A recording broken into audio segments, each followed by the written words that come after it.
पूर्ण आंतरिक परावर्तन हो गया था कि नहीं हुआ? मैं क्या देखूं क्या? परावर्तन तक पढ़ा है। केमिकल पूर्ण आंतरिक परिवर्तन। पूर्ण आंतरिक परिवर्तन काल तक दान हुआ।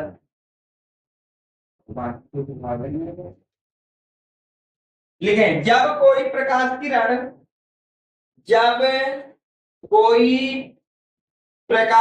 किरण सघन माध्यम से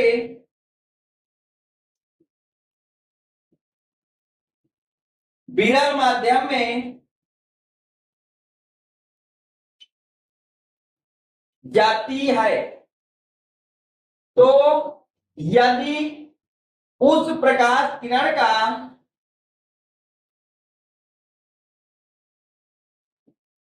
आपतन कोण क्रांतिक कोण से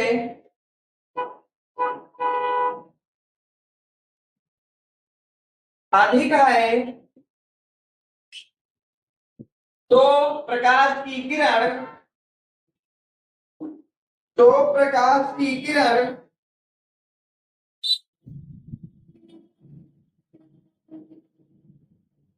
अपवर्तन के बाद उसी माध्यम में वापस लौट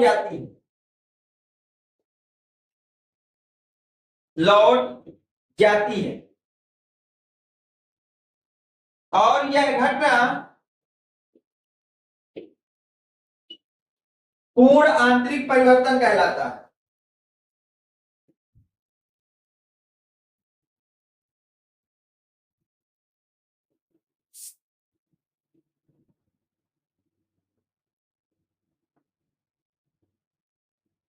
परिवर्तन नहीं, परावर्तन। पूर्ण आंतरिक परावर्तन कहलाती है। लिखो।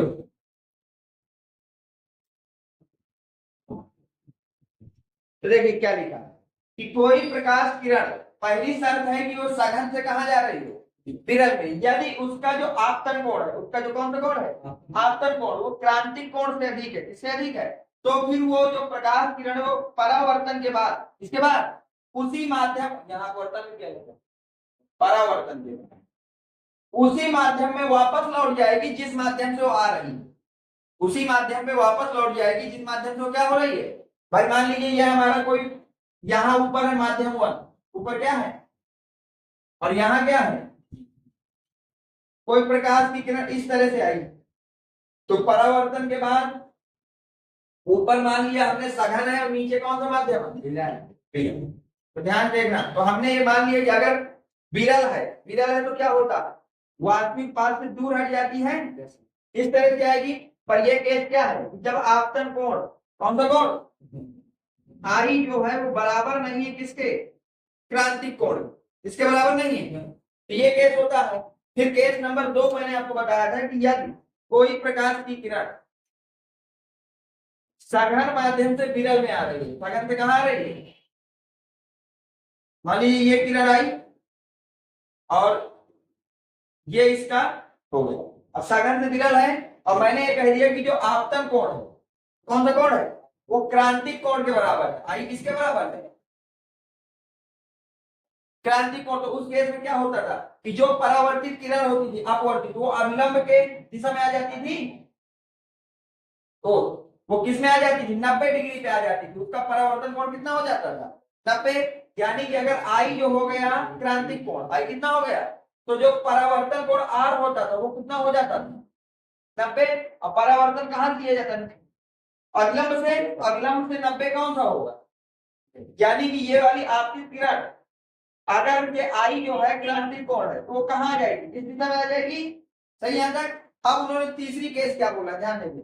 जब आई क्रांतिक कोण नहीं था तो नीचे चला गया था, जब आई क्रांतिक कोण हुआ तो किरण ऊपर आ गई। किरण कहां आ गई, यानी कि जैसे जैसे कोण क्रांतिक कोण से बढ़ रहा है तो किरण कहां को आ रही है, ऊपर को। तो अगर अब की बार ध्यान देखना, ये हमारे कोई माध्यम है, ये माध्यम है आपका सघन, और ये माध्यम क्या है, ये अविलंब है। तो क्या है, अब कोई किरण यहां से आई और मान लिया कि उसका जो आपतन कोण है, उसका जो कौन सा कोण है, वो ज्यादा है किसके साथ, क्रांतिक कोण पर परावर्तित किरण ये थी। अब जैसे ही बढ़ गया तो किरण कहाँ को जाएगी, ऊपर को, यानी कि परावर्तन बाद इधर को जाएगी। तो यही लिखा है कि जब कोई प्रकाश किरण, जब कोई प्रकाश सघन से किधर को जा रही होती है, किरण को जा रही होती है, क्या होती है, परंतु अगर उस किरण का आपतन कोण, उस किरण का कौन सा कोण ज्यादा है किससे, क्रांतिक कोण से ज्यादा है किससे, तो वो प्रकाश किरण अपने ही माध्यम में वापस लौटा, वह प्रकाश किरण अपने ही माध्यम में क्या होती है, ऊपर वाला माध्यम है ना, ऊपर तो उसी माध्यम में चली गई, और यह घटना आपका कहलाता है प्रकाश का पूर्ण आंतरिक परिवर्तन। यह घटना आपकी क्या कहलाती है, प्रकाश का पूर्ण आंतरिक परिवर्तन। सही यहां तक समझ गया, डायग्राम बना लो।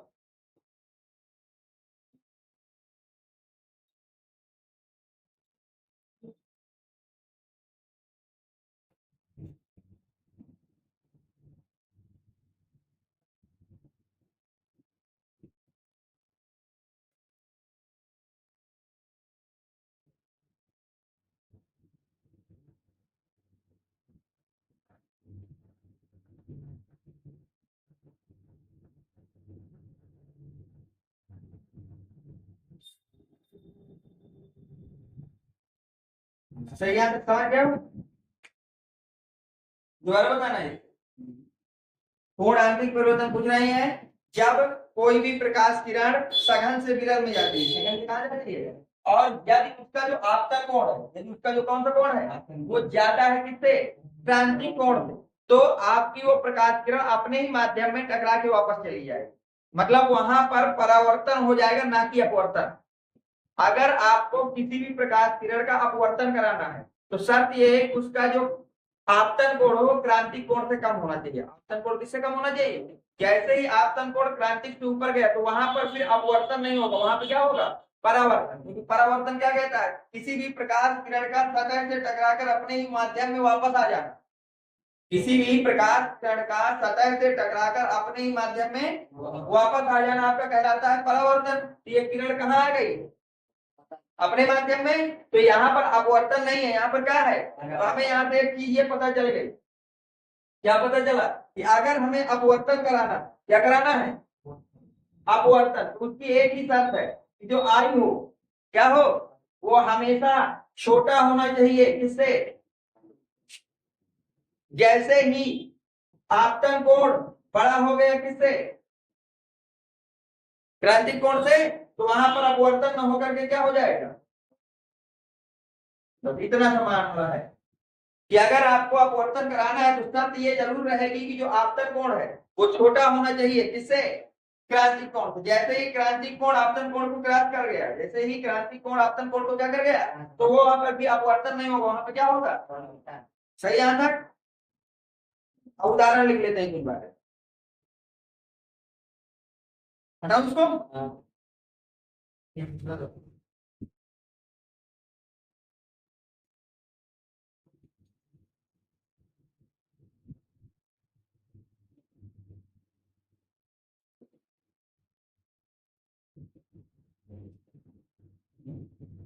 उदाहरण लिखिए बेटा परावर्तन के, रेगिस्तान में मरीचिका, मरीचिका क्या होता है, जैसे आप रेगिस्तान में जा रहे हैं, बहुत धूप निकली हुई है, जैसे आप दूर देखेंगे तो आपको ऐसा लगेगा कि यहाँ पर कोई पानी का वो है, पानी का कोई स्रोत है, और जैसे ही आप वहां पहुंचते हैं पता चलता है वहां पर सिर्फ बालू है, ना कि कोई पानी। इसको बोलते हैं रेगिस्तानी मरीचिका, मतलब किसी ने, हाँ, लेकिन ज्यादातर रेगिस्तान में साफ साफ दिख जाता है कि आप कहीं खड़े होकर के दूर देखेंगे तो आपको लगेगा वहां पर पानी है, तो आप जाएंगे, प्यासे होंगे, और जैसे ही वहां पहुंचेंगे तो पता चलेगा, मतलब धोखा, रेगिस्तान में मरीचिका। ठीक है, नंबर 2, कांच के, कांच की दरारों से चमक का आना, चमकना, कांच की दरारों का चमकना। देखा होगा जैसे कांच में कोई दरार रख जाता है तो वहां पर चमक होने लगती है, चमक उत्पन्न हो जाती है। कोई किसका उदाहरण है? परावर्तन का। क्या है अगला? हीरे का चमकना। हीरे का, वैसे हीरे उधर तुम दिखे हुई हो, गौरव लगी चलता है तो ज्यादा जेकट डाल के, तो हीरा भी क्या होता है? चमकता है। तो उसका भी रीजन क्या है? परावर्तन। सही आंसर। अब हेडिंग डालो बेटा, पूर्ण आंतरिक परावर्तन के लिए आवश्यक शर्तें। पूर्ण आंतरिक परावर्तन के लिए आवश्यक शर्तें।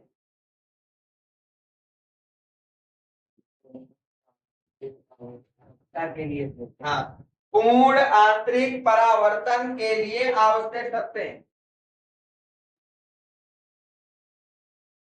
यानी कि अगर आपको पूर्ण आंतरिक परावर्तन कराना है, आपको क्या कराना है? पूर्ण आंतरिक, तो कौन कौन सी शर्तें हैं जो वहां पे लागू करना पड़ेगा? तो यहां पर शर्त नंबर 1 लिखेंगे, प्रकाश किरण सदैव सघन माध्यम से विरल माध्यम में जानी चाहिए।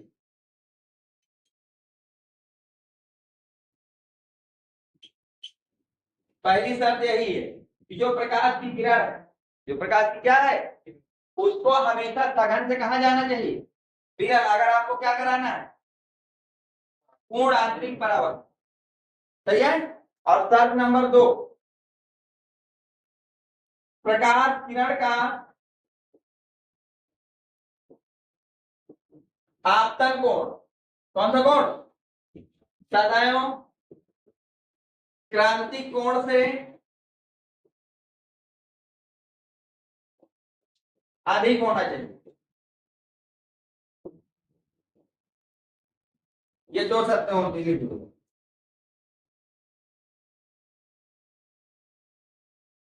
यहाँ पर जो है ये दोनों पॉइंट याद रखना है। पहली बात कि अगर प्रकाश किरण का पूर्ण आंतरिक परावर्तन कराना, प्रकाश किरण का क्या कराना है? तो शर्त नंबर 1 है कि प्रकाश किरण सदैव कहां से आनी चाहिए। और दूसरी शर्त क्या है? यानी कि कोण आनी सदैव बड़ा होना चाहिए। किससे? क्रांतिक कोण। क्रांतिक कोण तो थीटा सी से दिखाते हैं। तो अगर ये 2 शर्तें लगी हैं तो फिर आपका प्रकाश का परावर्तन हो जाएगा। अब एक सवाल लिख लो, बोर्ड में आया हुआ है, उसको कैसे आप जरूर बोलूं तो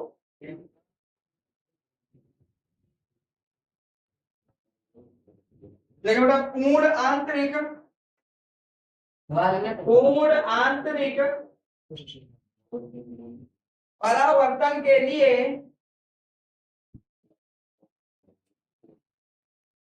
पूर्ण आंतरिक परावर्तन के लिए आपतन कोण का मान होता है। क्वेश्चन, हाँ ये क्वेश्चन। ऑप्शन नंबर 1 कहता है क्रांतिक कोण से कम,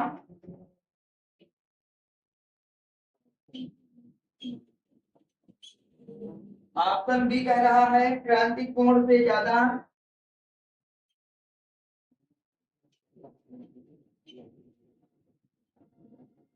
ऑप्शन सी कह रहा है क्रांतिक कोण के बराबर,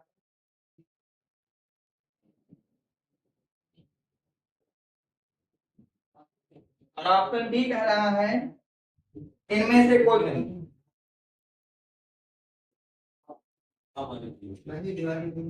देखो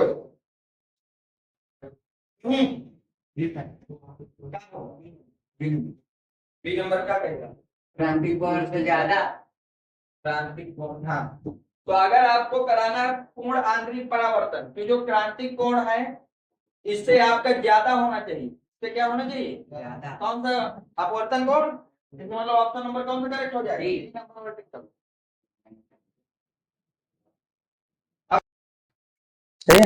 अब देखो, अब हमको उत्तर प्रवेश करने की बात करना है, तो ये हमारी क्या हो जाएगी बेटा? मुख्य अक्ष। सही आंसर। अब उसने ये कहा कि अगर कोई प्रकाश किरण इस तरह से आए कि मुख्य अक्ष के क्या हो? समांतर हो। मुख्य अक्ष के क्या हो? तो जो आप एक माध्यम से कहा जा रहे हैं, जो दो माध्यम, तो अपवर्तन के बाद वो इस तरह जाएगी। तो बोलने हो गया है कि अगर कोई किरण इस तरह से आ रही है, मुख अक्ष में गुजर हो, कहा मुख अक्ष के समांतर हो, मुख अक्ष के क्या हो, तो अपवर्तन के बाद जिस भी बिंदु से वो गुजरेगी, जिस भी बिंदु से क्या होगी, गुजरेगी, उसी बिंदु का हम नाम क्या दे देंगे, F2 या द्वितीय फोकस, F2 या फिर द्वितीय फोकस ही है, लिखा लिखिए।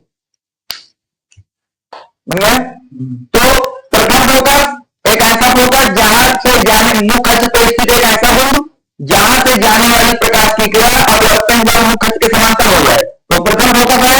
और द्वितीय फोकस क्या है, एक ऐसा किरण जो मुख अक्ष के समांतर आ रही हो, मुख अक्ष के क्या रही हो, समांतर, और अपवर्तन के बाद मुख अक्ष के जिस बिंदु से वो गुजरेगी वही बिंदु आपका क्या कहलाएगा, द्वितीय फोकस कहलाएगा। आगे लिखिए, इसे F2 से प्रदर्शित करते हैं, नीचे लिखो नोट नंबर 1 का। उत्तल पृष्ठ के लिए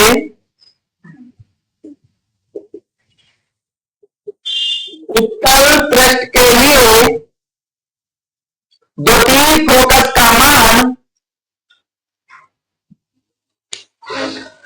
धनात्मक होता है, द्वितीय फोकस का मान धनात्मक होता है, जबकि अवतल दर्पण के लिए, अवतल पृष्ठ के लिए, जबकि अवतल पृष्ठ के लिए, जबकि अवतल पृष्ठ के लिए द्वितीय फोकस का मान ऋणात्मक होता है। द्वितीय फोकस का मान क्या होता है बेटा, ऋणात्मक। तो अब यदि क्या होगा है कि जो F2 होगा, तो अगर आपके पास पृष्ठ है उत्तल, पृष्ठ कैसा होगा, उत्तल, या तो पृष्ठ क्या होगा, अवतल। तो अगर उत्तल पृष्ठ है तो उसकी वैल्यू आपको लेना है धनात्मक, और अगर अवतल पृष्ठ है तो उसकी वैल्यू कैसे लेना है। और यही केस था प्रथम फोकस के लिए। किसके लिए था, अब प्रथम फोकस भी दो तरह के हो सकते हैं, या तो उत्तल पृष्ठ की तरफ होगा और या तो अवतल की तरफ होगा। सही है। उत्तर के लिए इसका मान क्या था, धनात्मक, और अवतल के लिए मान क्या होगा। तो यानी कि हमें फोकस या प्रथम और द्वितीय से में अगर उत्तर पृष्ठ है कैसा है, तो आपको उसकी वैल्यू क्या लेना है, धनात्मक, और अगर पृष्ठ कैसा है अवतल, तो उसकी वैल्यू कैसे लेना है, माइनस। दूसरी बात, उत्तर पृष्ठ प्रथम फोकस वो बिंदु होता है जहां से प्रकाश किरण आती है, जहां से प्रकाश किरण, जबकि द्वितीय फोकस वह बिंदु होता है जहां पर प्रकाश किरण अपवर्तित होकर जाती है। दोनों में अंतर समझना है। प्रथम फोकस एक ऐसा बिंदु है जहां से प्रकाश किरण अपवर्तन के लिए आती है, अपवर्तन के लिए आती है, जबकि द्वितीय फोकस वह बिंदु है जहां के लिए प्रकाश की किरण अपवर्तन के बाद जाती है। समझा ना। प्रथम फोकस जहां मुख अक्ष का वह बिंदु, मुख अक्ष का वह बिंदु जहां से प्रकाश की किरण अपवर्तन के लिए जाती है, किसके लिए जाती है, तो वह बिंदु हो गया प्रथम फोकस। द्वितीय फोकस वह बिंदु जहां से प्रकाश अपवर्तन के बाद जाती है, अपवर्तन के बाद जाती है। भाई मान लीजिए कोई प्रकाश में आ रही है, तो एक बिंदु से आएगी, एक बिंदु को जाएगी, तो जब आ रही है तो किसके लिए आ रही है, अपवर्तन के लिए। तो पहला बिंदु है प्रथम फोकस, पहला बिंदु क्या है। अब दूसरा क्या है, अपवर्तन के लिए, किसके लिए, अब अपवर्तन के बाद जाएगी, तो जाएगी तो बिंदु बाद में मिलेगा, उसको क्या नाम दे दोगे, द्वितीय फोकस। सही आता है। अब हेडिंग डालो द्वितीय फोकस का सूत्र, हेडिंग डालो द्वितीय फोकस का सूत्र।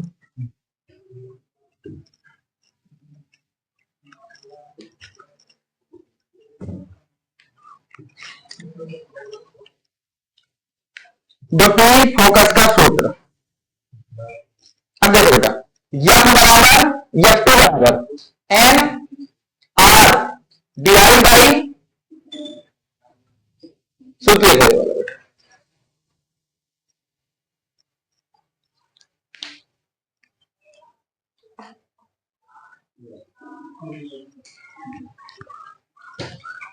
बेटा, जहां F2 क्या कहलाएगा बेटा, लेंस का द्वितीय फोकस, लेंस का द्वितीय फोकस।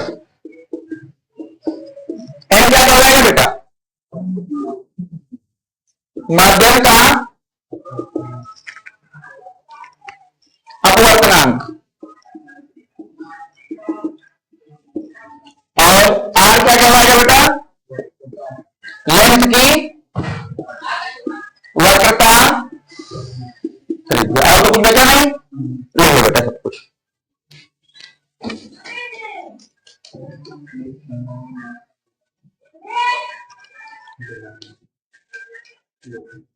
तुम्हें बोला था हाँ आ रही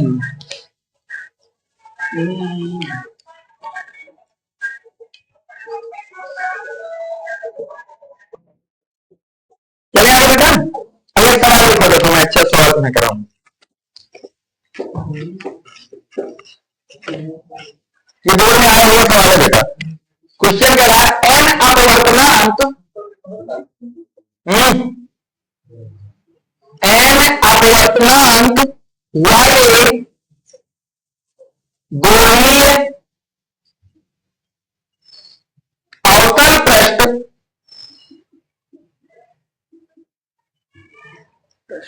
की प्रथम एवं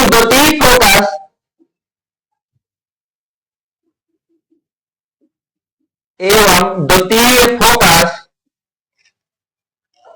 दूरियां क्रमशः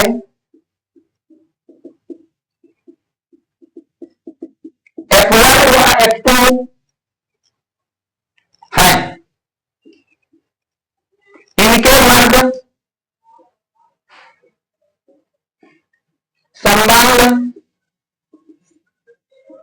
जाएगा। ए ऑप्शन कह रहा है आपका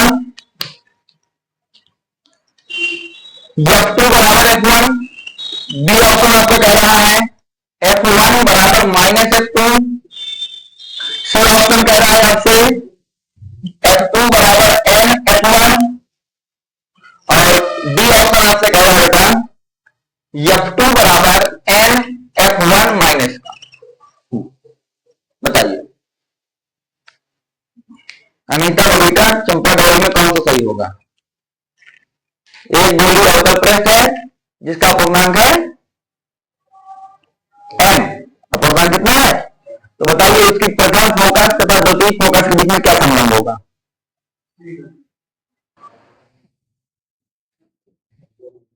कौन सा होगा? डी नंबर होगा। डॉली जी सही है। कैसे होगी जानते देखो। हम जानते हैं कि प्रथम फोकस क्या होता है? Minus R N minus one, सही है।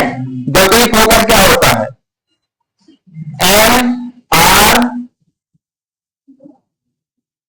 सही आता है। अगर मैं माइनस को उधर भेज दूं, माइनस को कहां भेज दूं, तो क्या मैं इसको लिख सकता हूं कि माइनस F1 बराबर होगा R by N minus one के? नहीं लिख सकता। अगर ये लिखा जा सकता। अब यहां पे देखो, अगर मैं इस एन को बाहर कर दूं, इस एन को क्या कर दूं, तो क्या बेटा आप ये लिख सकते हैं कि F2 बराबर होगा एन ब्रैकेट के अंदर R by N minus one. कहो हाँ। और R by N minus one किसके बराबर है? माइनस F1 के बराबर। यानी कि यहां पे मैं क्या लिख सकता हूं?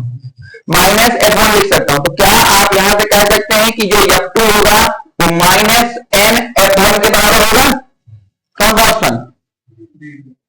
नोट कर लेगा। F1 का हिसाब से बोल रहा है वो ए ऑप्शन।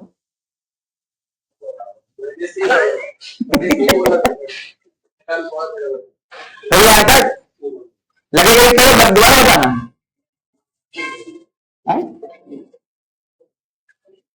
अगला देखो बेटा, हेडिंग मारो।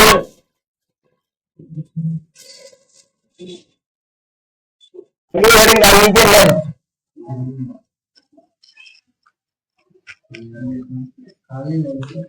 खाली लेंथ का भरो लेंथ का कौन है बेटा?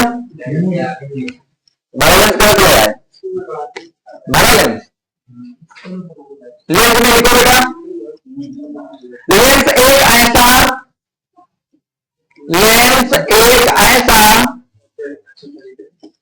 समांगी पारदर्शी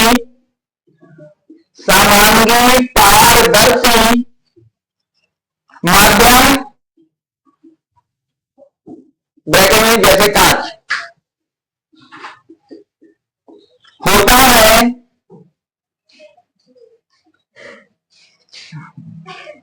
जो दो वक्र पृष्ठों से अथवा एक वक्र पृष्ठ से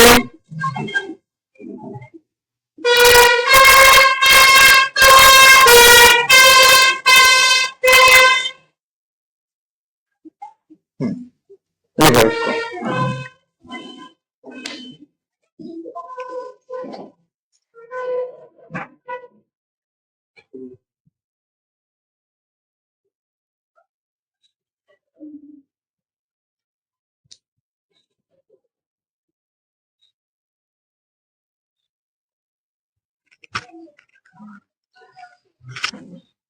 ठीक है, तो देखिए लेंस क्या है, एक समांगी पारदर्शी माध्यम होना चाहिए। एक समांगी पारदर्शी क्या होना चाहिए, जैसे आपका क्या होता है कांच, तो अगर वो दो वक्र पृष्ठ, वक्र मतलब मुड़े हुए पृष्ठ, या तो दो हो तो कम से कम एक पृष्ठ मुड़ा होना चाहिए, कम से कम क्या होना चाहिए।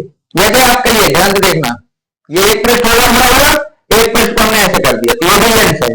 मान लीजिए आपने दोनों पृष्ठ को मुड़े हुए बना दिए, ये भी आपका क्या है, लेंस है। मान लीजिए आपने दोनों पृष्ठ को इस तरह से मोड़ दिया, ये भी क्या है, एक पृष्ठ मुड़ा होगा, मतलब कम से कम एक तरफ इस तरह होना चाहिए। अब दूसरा सीधा भी हो सकता है, उधर से हो सकता है, इसी तरह से हो सकता है, कोई कम से कम एक पृष्ठ उसका क्या होगा, वक्र।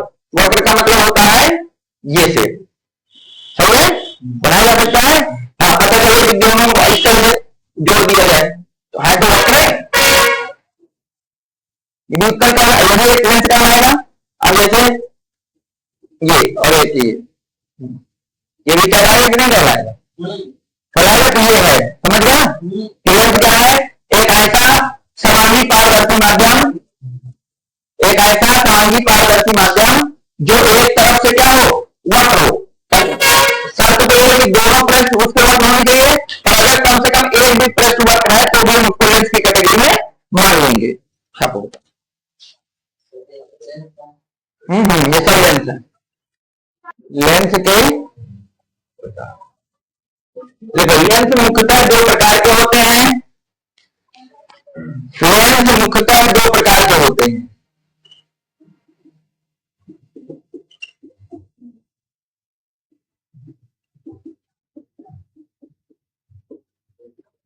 पहला बेटा उत्तल लेंस और दूसरा है अवतल लेंस। एक है उत्तल लेंस और एक है आपका अवतल लेंस।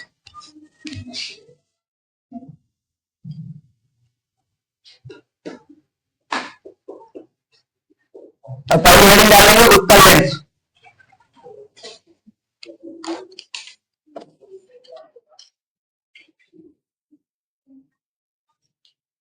उत्तल लेंस देखिए, ऐसे लेंस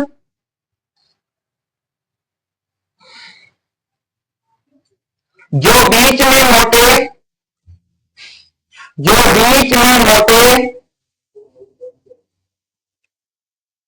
तथा किनारों में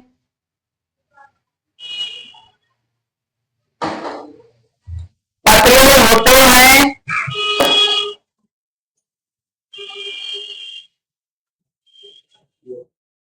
पतले उत्तल लेंस कहलाते हैं।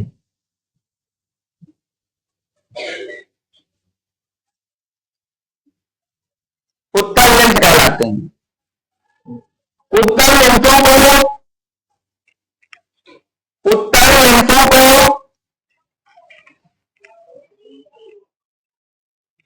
अभिसारी लेंस भी कहा जाता है।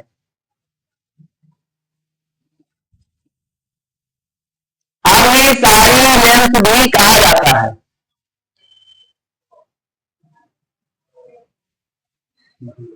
ठीक है, समझो। बोला जाता है इस तरह के लेंस जो बीच में मोटे हो, बीच में कहा हो और किनारों में क्या हो, उत्तल लेंस है कि नहीं, उत्तल लेंस है। किनारों में और बीच में मोटा, तो ऐसा लेंस आपका उत्तर की श्रेणी में जाएगा जो किनारों में पतला हो और बीच में क्या हो, तो बना लो दोनों। और अगली हेडिंग डाल लेना उत्तल लेंस के प्रकार। देखो, उत्तल लेंस को पुनः 3 भागों में बांटा गया है। उत्तल लेंस को पुनः 3 भागों में बांटा गया है।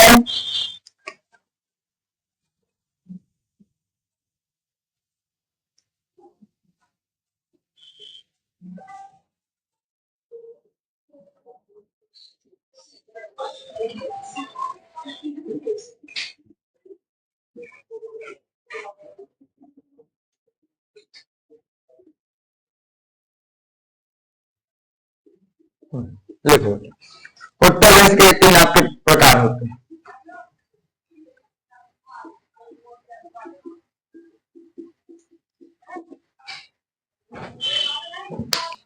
हो गया? देखो, जो आपके उत्तल लेंस है उनको 3 भागों में बांटा है। पहला है उभयोत्तल लेंस, ये इसी का नाम होता है द्वियोत्तल लेंस। दूसरा है समतल लेंस और तीसरा है अवतलोत्तल लेंस। अब हेडिंग डालिए बेटा अवतल लेंस। अब हेडिंग डालिए अवतल लेंस।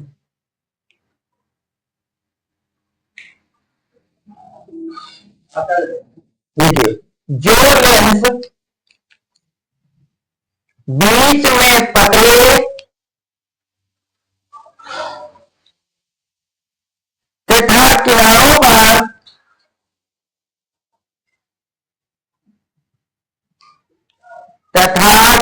पर मोटे होते हैं,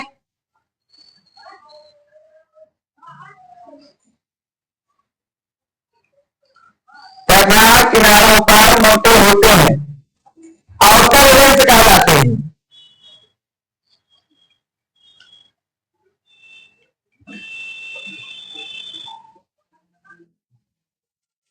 अवतल लेंस कहलाते हैं। अवतल लेंस को अवतल लेंस को अपसारी लेंस भी कहा जाता है। अपसारी लेंस भी कहा जाता है।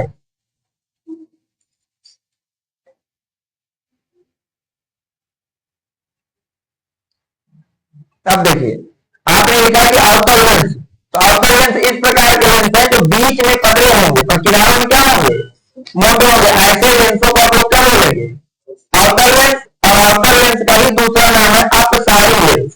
क्या नाम है, अपसारी लेंस। अगर हम डायग्राम बनाए अवतल लेंस तो ध्यान से देखना, देखो इसको, किनारों में पतला, बीच में पतला है और किनारों में मोटा है, तो ये किसका एग्जाम्पल है, बस ये बोला गया है कि ऐसा लेंस जो किनारों में मोटा होता है और बीच में पतला होता है, उनको हम लोग बोलते हैं अपसारी को, ऐसा लेंस या अपसारी लेंस।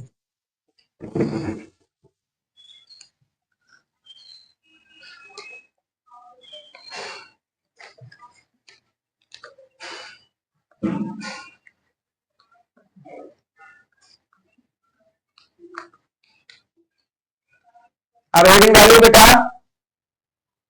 अवतल लेंस के प्रकार।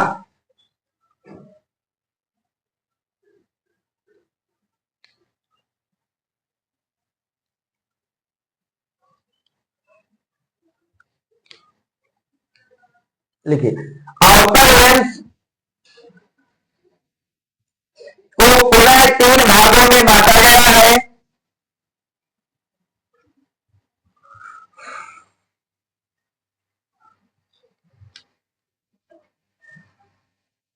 पुनः 3 भागों में बांटा गया है।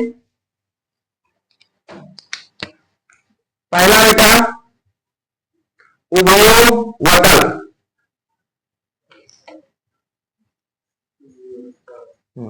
अथवा द्विअवतल।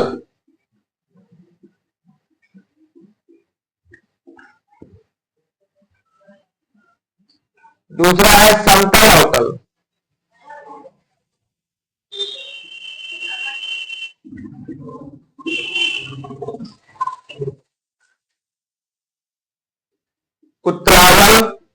लेंस, तीन तरह के होते हैं।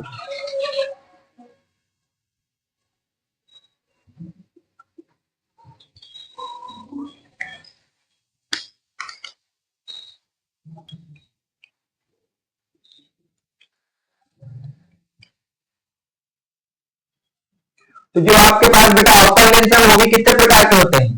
तीन प्रकार के। कौन कौन से? अवतल अथवा द्विअवतल लेंस, समतल या अवतल लेंस, उत्तल अवतल लेंस। सही आंसर। अब हेडिंग डालिए बेटा, लेंस से संबंधित कुछ महत्वपूर्ण परिभाषाएं। लेंस से संबंधित कुछ महत्वपूर्ण परिभाषाएं।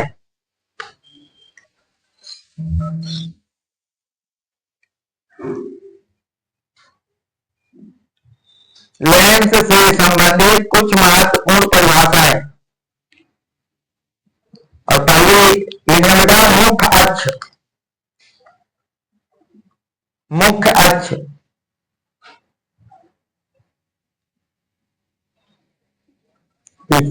लेंस के दोनों पृष्ठों के, लेंस के दोनों पृष्ठों के वक्रता केंद्रों को,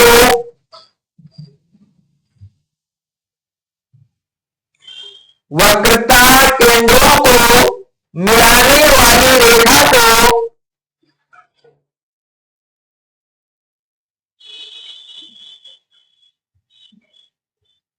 मुख्य अक्ष कहा जाता है।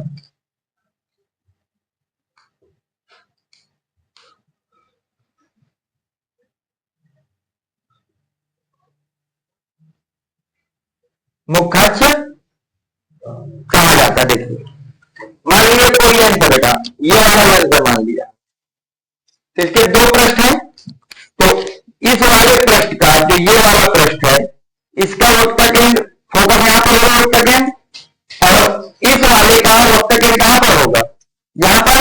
इन दोनों के वक्र केंद्रों को मिलाने वाली जो रेखा होती है उसी रेखा का नाम होता है बेटा आपके मुख्य अक्ष। ये बोला गया है, लिख लो बेटा। दोनों वक्र केंद्र C1 और वक्र केंद्र C2।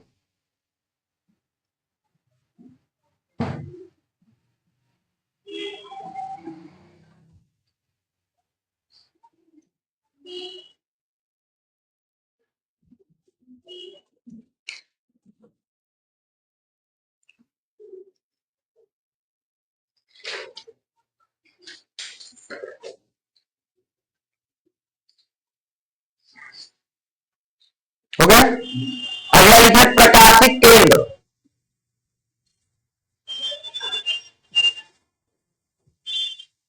प्रकाशिक केंद्र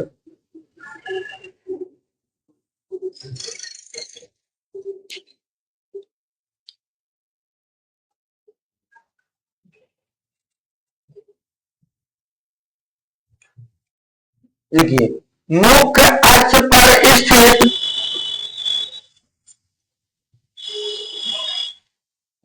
मुख्य अक्ष पर स्थित वह बिंदु, मुख्य अक्ष पर स्थित वह बिंदु जिससे होकर जाने वाली प्रकाश की किरण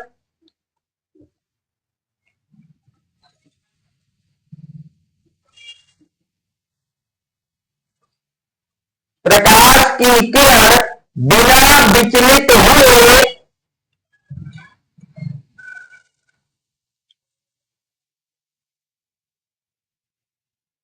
बिना विचलित हुए अपवर्तन के पश्चात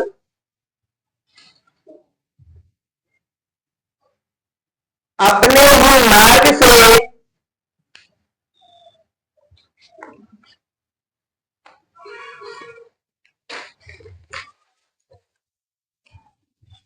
वापस लौट आती है।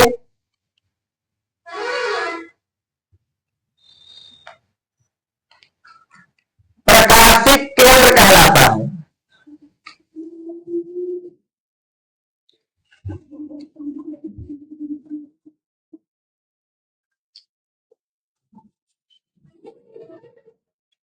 इसे कैपिटल एफ से प्रदर्शित करते हैं, इसे कैपिटल एफ से प्रदर्शित करते हैं, वो कैपिटल ओ से प्रदर्शित करते हैं, इसे कैपिटल ओ से प्रदर्शित करते हैं। अब देखिए बोला गया है कि प्रकाशिक केंद्र की बात करना है, किसकी बात करना है, तो उसने कहा है कि जो लेंस होता है क्या होता बेटा, लेंस का अपना कुछ होता देगा, मुख अक्ष होगी, क्या होगा, मुख अक्ष पे स्थित एक ऐसा बिंदु जहां से प्रकाश किरण जाए तो उसी मार्ग में वापस लौट आए, वह बिंदु होता है बेटा यहाँ पर, इस बिंदु का नाम देते हैं हम लोग।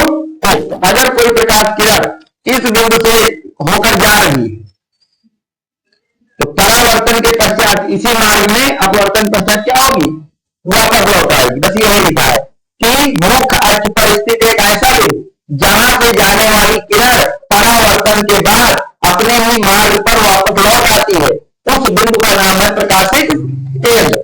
तो ये जो ओ बिंदु है इसका नाम क्या दे जाती है, प्रकाशिक केंद्र। ये जाएगा नोट कर लेता।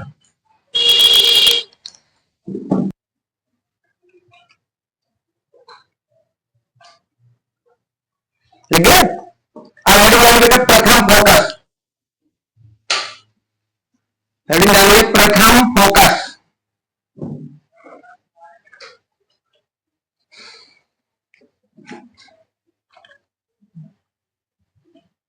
प्रथम फोकस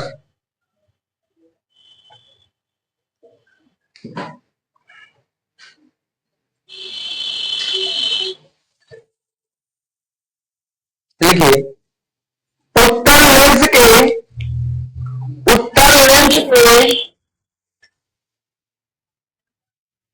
मुख्य अक्ष पर स्थित वह बिंदु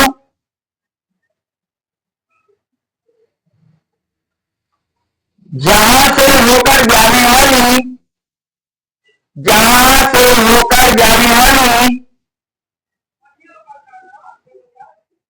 प्रकाश की किरण अपवर्तन के पश्चात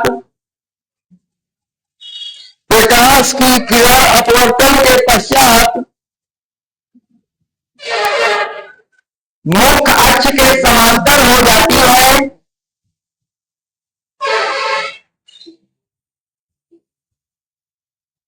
मुख्य अक्ष के समांतर हो जाती है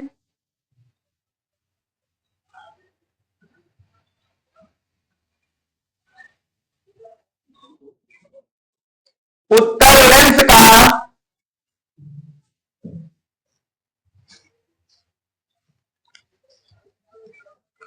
प्रथम फोकस कहलाती है, प्रथम फोकस कहलाता है, उत्तर लेंस का प्रथम फोकस कहलाता है।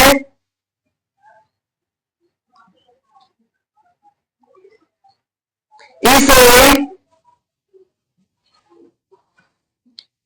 देखो कैपिटल एफ वन से प्रदर्शित करते हैं,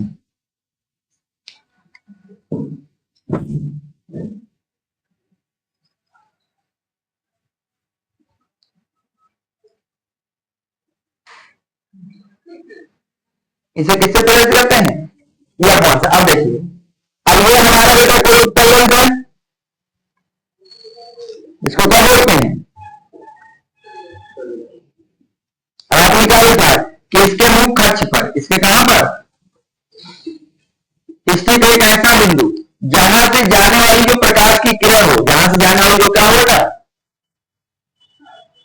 प्रकाश की, मान लिया वो बिंदु है, यहां से कोई प्रकाश किरण गई, ठीक है, इस बिंदु से इस बिंदु का नाम दे दिया प्रथम फोकस। तो मुख्य अक्ष पर स्थित एक ऐसा बिंदु जहां से जाने वाली प्रकाश की किरण अपवर्तन के बाद, किसके बाद मुख्य अक्ष की क्या हो जाती है, समांतर, फिर अपवर्तन हो गया तो जब एक माध्यम हम कहा जा रहे हैं, तो अब ये मुख्य अक्ष की क्या हो जाएगी, समांतर। तो यह बिंदु आपका प्रथम फोकस कहलाएगा। उत्तर लेंस के मुख्य अक्ष पर स्थित एक ऐसा बिंदु जहां से होकर जाने वाली प्रकाश की किरण, जहां से होकर जाने वाली प्रकाश की किरण अपवर्तन के बाद, इसके बाद मुख्य अक्ष के समांतर हो जाए, जैसे मुख्य अक्ष वैसे वो भी हो जाए, तो बिंदु यहाँ पर क्या बनाएगा, प्रथम फोकस बना लीजिएगा।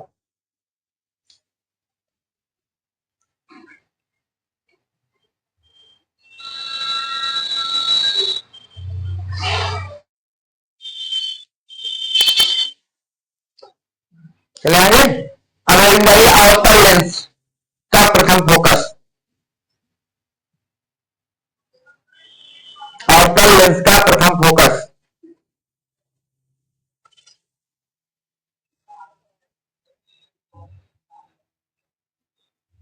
लिखिए, अवतल लेंस के मुख्य अक्ष पर, अवतल लेंस के मुख्य अक्ष पर स्थित एक ऐसा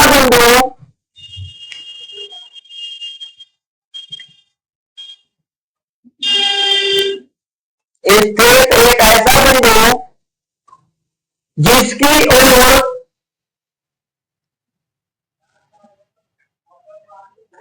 आने वाली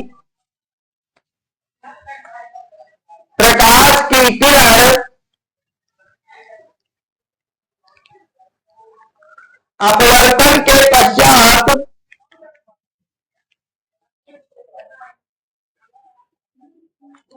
मुख्य अक्ष के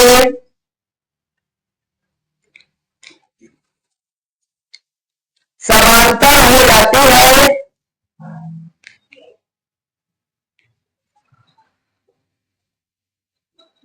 अवतल लेंस का प्रथम फोकस कहलाता है। अवतल लेंस का प्रथम फोकस कहलाता है। इसे F1 से प्रदर्शित करते हैं। हाँ, प्रथम फोकस है ना अवतल का। इसे F1 से प्रदर्शित करते हैं। देखिए, लेंस कोई भी हो, चाहे अवतल हो या उत्तल, प्रथम फोकस को दिखाएंगे हम F1 से। प्रथम फोकस को किससे दिखाएंगे?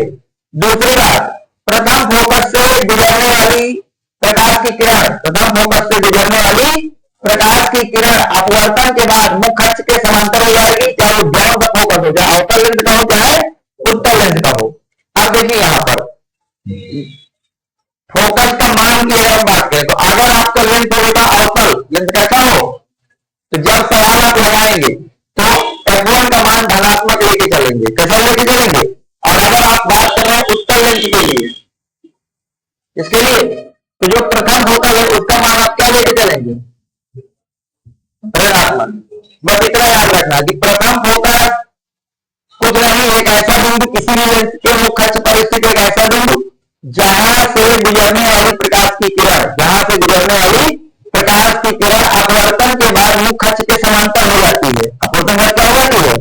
मुख्य अक्ष के समांतर हो जाती है। उस प्रकाश की किरण, उस बिंदु का नाम होता है मुख्य फोकस या प्रथम फोकस।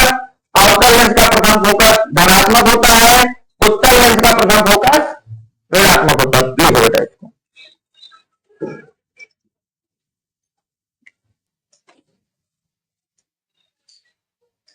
सेकंड डालिएगा द्वितीय फोकस, उत्तल लेंस का द्वितीय फोकस।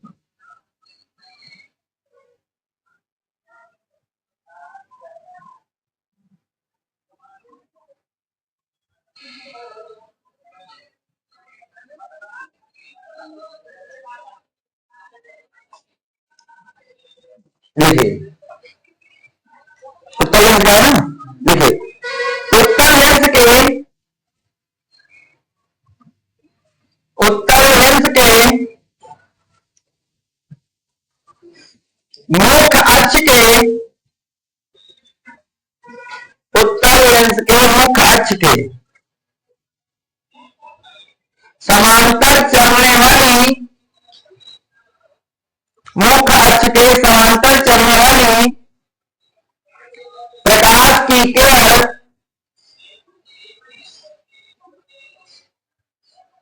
अपवर्तन के पश्चात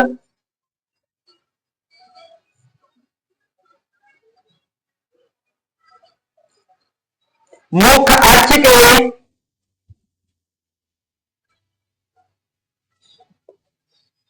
जिस बिंदु से गुजरती है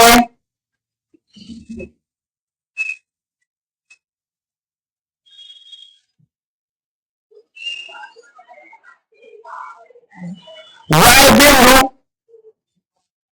उत्तर लेंस का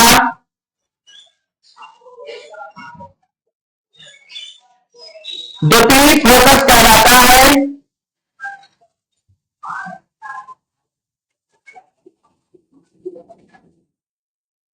इसे F2 से प्रदर्शित करते हैं। इसे किससे प्रदर्शित करते हैं बेटा? F2 से प्रदर्शित करते हैं। सुनो, ये हमारा उत्तर लेंस हो गया, ये हमारा मुख्य अक्ष हो गई। बोला गया है कि मुख्य अक्ष के समांतर चलने वाली एक ऐसी प्रकाश की किरण समांतर है, अपवर्तन के बाद जिस भी बिंदु से जाएगी, अपवर्तन के बाद मुख्य अक्ष को जिस बिंदु पर काटेगी उस बिंदु का नाम हम क्या देंगे? द्वितीयक फोकस। यह बोला गया उत्तर लेंस के मुख्य अक्ष के समांतर चलने वाली प्रकाश की वह किरण जो अपवर्तन के बाद मुख्य अक्ष के जिस भी बिंदु से गुजरेगी वही बिंदु आपका कहलाएगा द्वितीयक फोकस।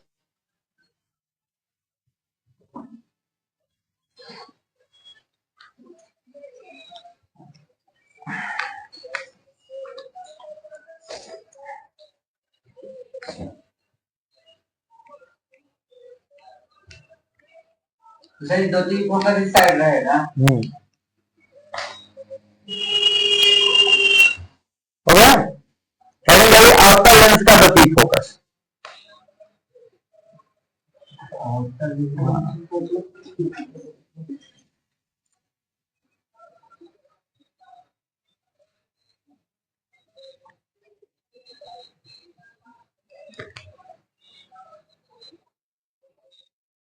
अवतल लेंस का लिखिए, अवतल लेंस के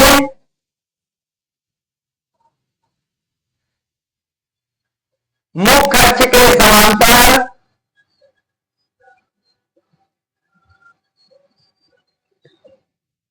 चलने वाली प्रकाश की किरण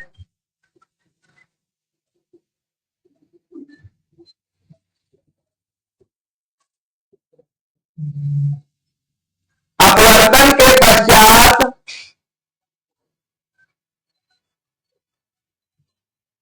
मुख्य अक्ष के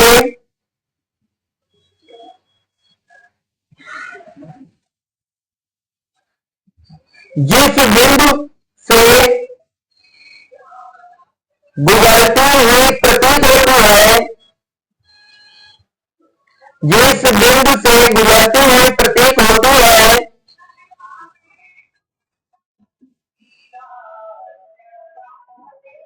वह बिंदु अवतल लेंस का द्वितीयक फोकस कहलाता है।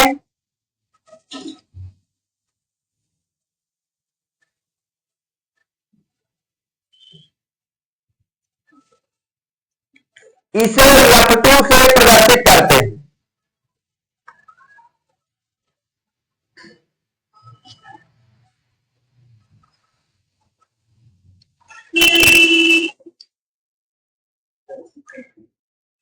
ठीक है, तो अवतल लेंस और उत्तल लेंस दोनों के प्रथम फोकस द्वितीयक फोकस पर पहुंचे। प्रथम फोकस क्या है? जहां से गुजरने वाली प्रकाश की किरण अपवर्तन के बाद मुख्य अक्ष के समांतर हो जाए। द्वितीयक फोकस क्या है? मुख्य अक्ष के समांतर चलने वाली प्रकाश की किरण अपवर्तन के बाद जहां से गुजर जाए, यानी कि जो एक दूसरे के उल्टा है। सही बात है? सही बात है? एक सवाल लिखिए बेटा, उत्तल लेंस के लिए सत्य कथन है, उत्तल लेंस के लिए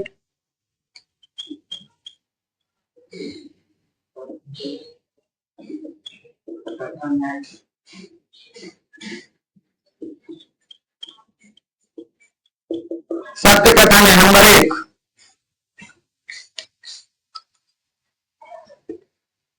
यह बीच में से मोटा होता है।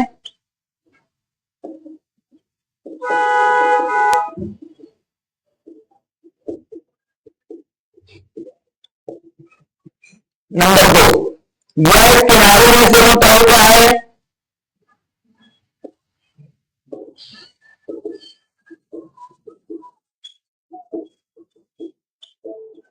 नंबर 3, यह बीच में से पतला होता है।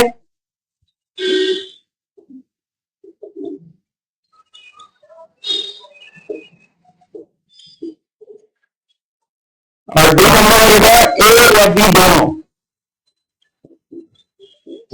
बताइए।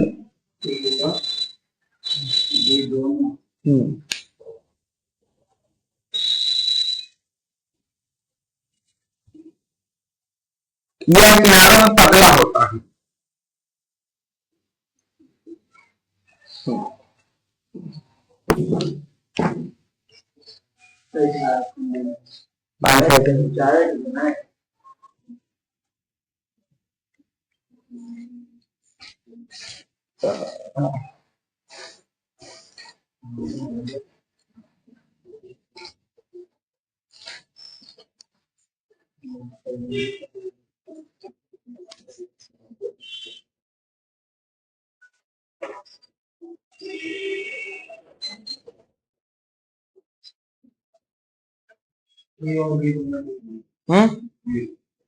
उत्तलन क्या होता है?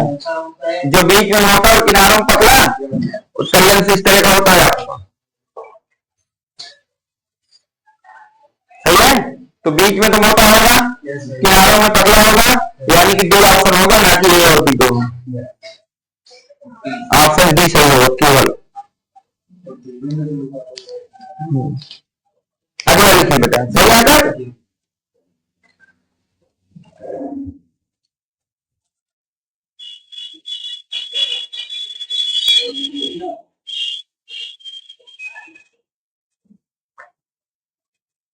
लेंस के दोनों गोली पृष्ठ, लेंस के दोनों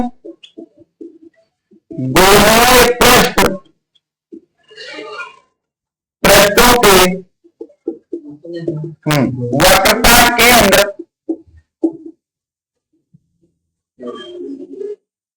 को मिलाने वाली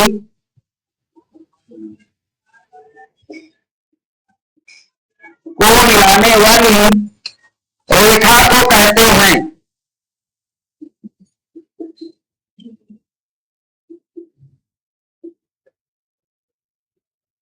नंबर 1 द्वारक, 2 नंबर मुखाक्ष, 3 नंबर फोकल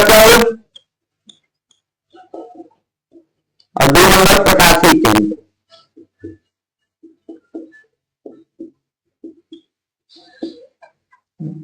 बताइए।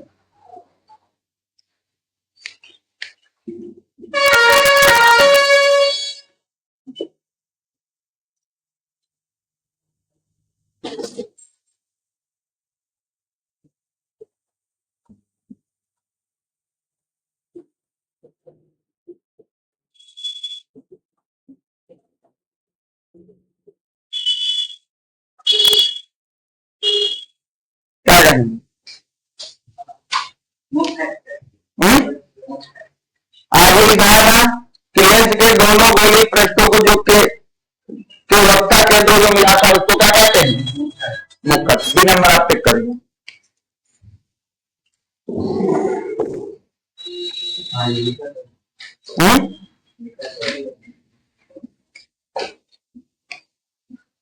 पहली वाली बेटा पतले लेंस के लिए,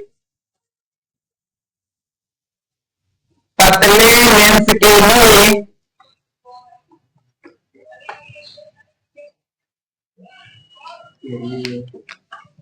पतले लेंस के लिए अपवर्तन का सूत्र,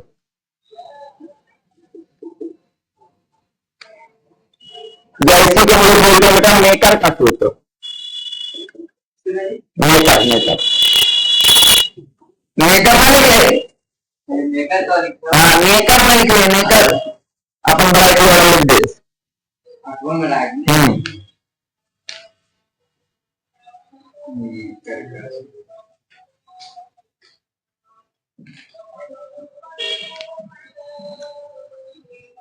ठीक है, लिखिए पतले लेंस के लिए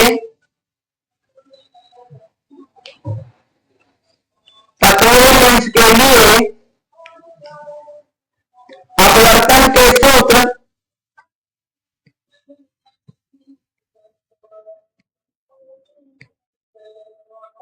दो शर्तों पर निकाले जा सकते हैं।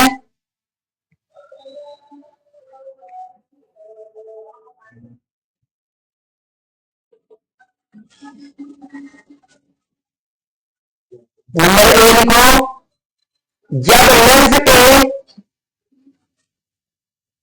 दोनों ओर का माध्यम समान हो।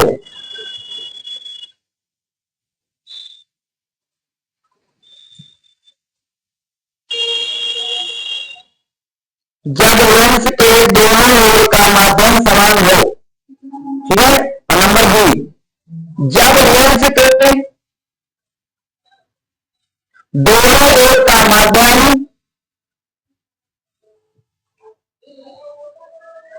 समान ना हो, तो एक तरफ कुछ और एक तरफ कुछ और हो, पहले वाली डाल लो।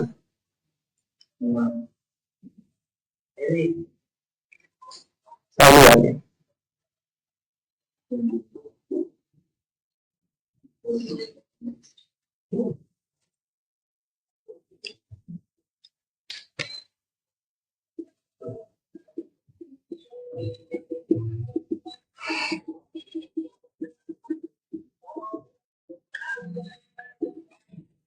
जब लेंस के दोनों ओर का माध्यम क्या हो, समान। जैसे ध्यान देखना, ये लेंस है, इधर भी हवा और इधर भी क्या। अब अगर इस लेंस के लिए आपको अपवर्तन का सूत्र लिखना है, किसका लिखना है, तो इसके लिए सूत्र लगेगा 1/f equal to n minus 1 bracket अंदर 1/r1 माइनस 1/r2। लिखिए 1/f बराबर n minus 1 1/r1 minus 1/r2।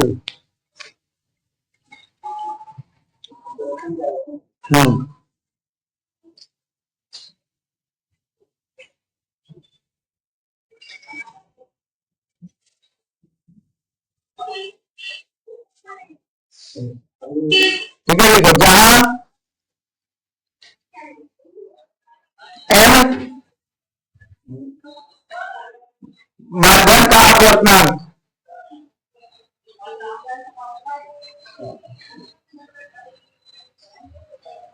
माध्यम में लेंस का लेंस का अपवर्तनांक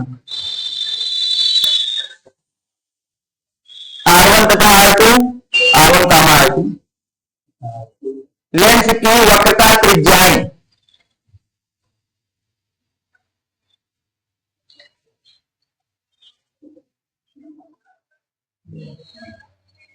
केस नंबर बी लिखो, जब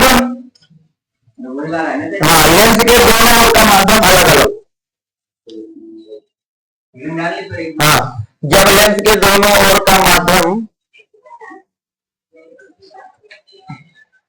अलग अलग हो, तो मान लीजिए हमारा लेंस है, इधर हमारी हवा है, इधर हमारा पानी है, तो दोनों तरफ के माध्यम अलग अलग हो गए।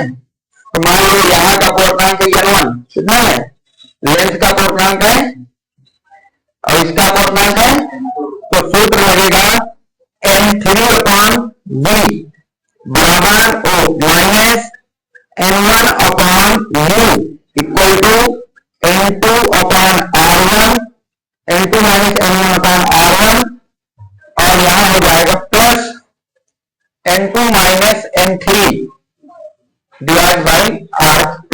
ये माइनस लगाना है, हाँ, n3 ये आपका सूत्र लगेगा।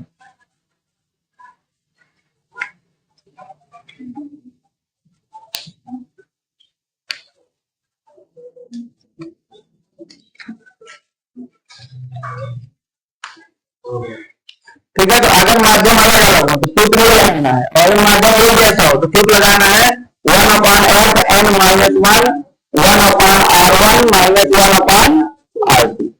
है जब माध्यम समान है, वो है वस्तु की दूरी,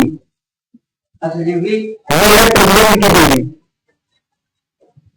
n3 लेंस का पूर्णांक, n1 पहले माध्यम का पूर्णांक, n2 दूसरे माध्यम का पूर्णांक।